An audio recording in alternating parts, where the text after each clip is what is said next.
Hi Ruby, it's really interesting to meet you over here at Shikshantar. I just want to know how a secondary school going girl got a dream to come to India and really learn something within these 5 weeks. Yeah, so after being at secondary school and feeling in that system there was something lacking, I felt really restricted by the pressure and the exam focus. And I became really used to this consumption of information and regurgitation of information. And that's what I was taught, and that's what most people are taught in secondary school.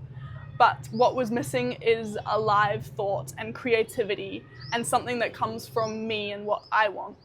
And I saw that in people around me as well, that teenagers were going to school because that's what you should do, and going to school to finish a test, but not really to learn. And so through that, after I finished school, I decided instead of going to university to explore different ways of learning. And that eventually led me to the International Youth Initiative Program in Sweden, which is a program that explores also different ways of learning. Its focus is societal entrepreneurship, so it's about also coming up with ideas and this alive creativity. But the learning space is completely not based on assessment. It's all about giving opportunity to learn, and then anything you want to produce or create comes completely from you. So in this space, there's many different weeks of different contributors that bring different things.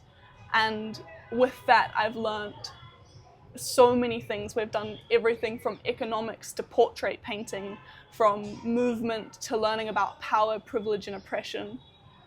And I feel so much more alive in this learning space and in the broadness of it.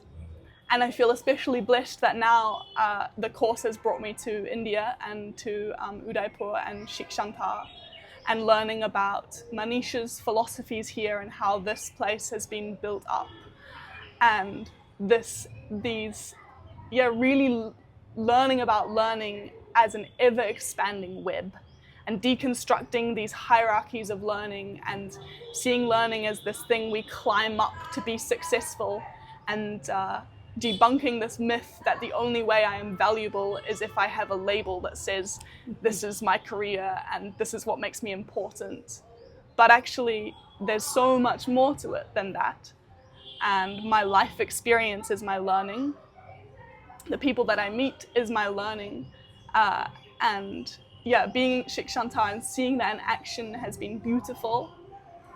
And I also, yeah, in my own learning, have come to so many more conclusions and come to so many more questions being here.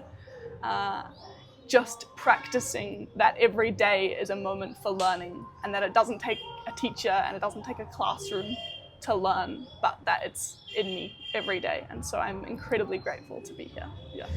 So, Ruby, I would like to know about your childhood, the way you shared that there was a special kind of education that you had. And Hmm. that's what is also one of the contributors Hmm. in what you are doing today. Hmm. Yeah, so I was incredibly blessed to go through Waldorf education as a younger child before my secondary school experience. Uh, and this pedagogy is based off the philosophy of a man called Rudolf Steiner. And one main concept in this space is focusing on the head, the heart, and the hands. So in so many education systems, we're so focused on the head and exercising the intellect and this real, like I said, this consumption and regurgitation of information, which is really helpful if we're going into really structural jobs that just require us to answer questions very systematically. But these schools don't allow children to be children, in my opinion. Like, children need space to play and interact with the world in different ways. So in Waldorf education, we learnt to knit, and we did a lot of plays, and we were doing a lot of movement. We were singing every day.